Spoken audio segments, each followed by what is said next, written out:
বলছি যে স্কুলের প্রতিটা ঘরে আলাদা আলাদা নাম আছে। তা আমি শুনেছিলাম এই নামকরণের পিছনে অনেক কারণ আছে আর কি।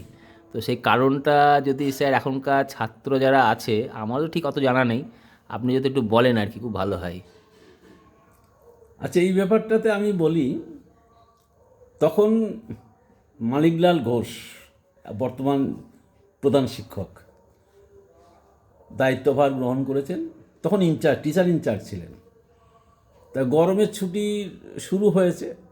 তা গরমের ছুটি হলো, আমরা প্রতিদিনই স্কুলে একবার যেতাম, স্কুলের বিভিন্ন কাজে। তা আমি বললাম যে, মানিক, বিদ্যালয়ের এত ক্লাস ঘর, প্রত্যেকটা ক্লাস ঘরে একটা নামকরণ করা দরকার। হ্যাঁ, এবং নামকরণের একটা তাৎপর্য থাকবে, কোন ঘরে কি নাম হবে তা একটু ভাবনা চিন্তা করো। আমার মনে হচ্ছে একটা নামকরণ করলে ভালো হয়। তা মানিক বলল, ঠিক আছে, আপনার উপর, আপনি যা ভাববেন সেটা হবে। আমি পরের দিন বাড়িতে এসে একদম সেই স্টাফ রুমের পাশ থেকে পর পর পর পর ওই শরৎচন্দ্র, রবীন্দ্রনাথ, বঙ্কিমচন্দ্র ইত্যাদি দিয়ে নামগুলো শুরু করতে করতে পর পর পর নামগুলো সব সাজানো হলো। ক্লাসরুম, বিরাট একটা হল ঘর, সেখানে বিশেষ করে হিস্ট্রির সব ক্লাস হতো। তো সেটার নাম দেওয়া হলো বিনয় বাদল দীনেশ, সেটার নামকরণ। বিজ্ঞানের বায়োলজির ক্লাস হবে, সেখানে দেওয়া হলো হরগোবিন্দ খুরানা, নোবেল পুরস্কার পেয়েছিলেন, আমাদের ভারতীয় জন্ম। তারপরে কেমিস্ট্রির ঘরের ল্যাবরেটরি, এটা ডারউইন, এটা দিয়েছিলাম,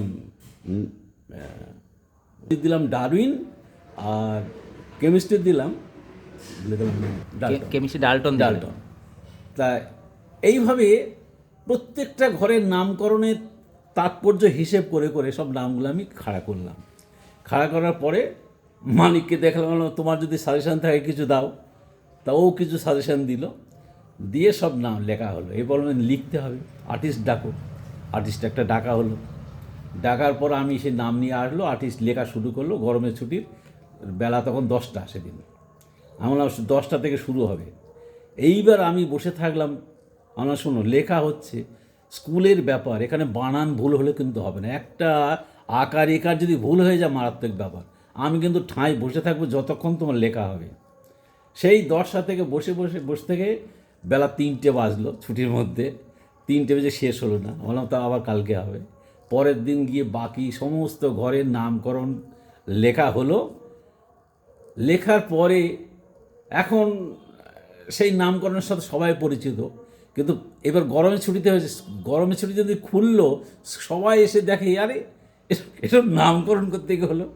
হ্যাঁ, তো এইগুলা মানে আমার আমার ইচ্ছাটা পূরণ করে দিয়েছিল। কিন্তু মানে মানে ওই যে স্যার ওই গোষ্ঠগোপাল কক্ষ, মানে আমাদের স্পোর্টস রুম। খেলাধুলার জন্য গোষ্ঠ গোপাল কক্ষ, এইগুলো সবগুলা শেষে আমি অনেকগুলো নাম মানিক বলেছিল আর কি, এটা দিলে ভালো, এটা দিয়ে ভালো হয়। আলাপ আলোচনা করেই এই নামকরণগুলো আমরা গরমের ছুটিতে আমি, মানিক আর ওই আর্টিস্ট, এই 3জনে বসে বসে করেছিলাম। বাহ। হ্যাঁ।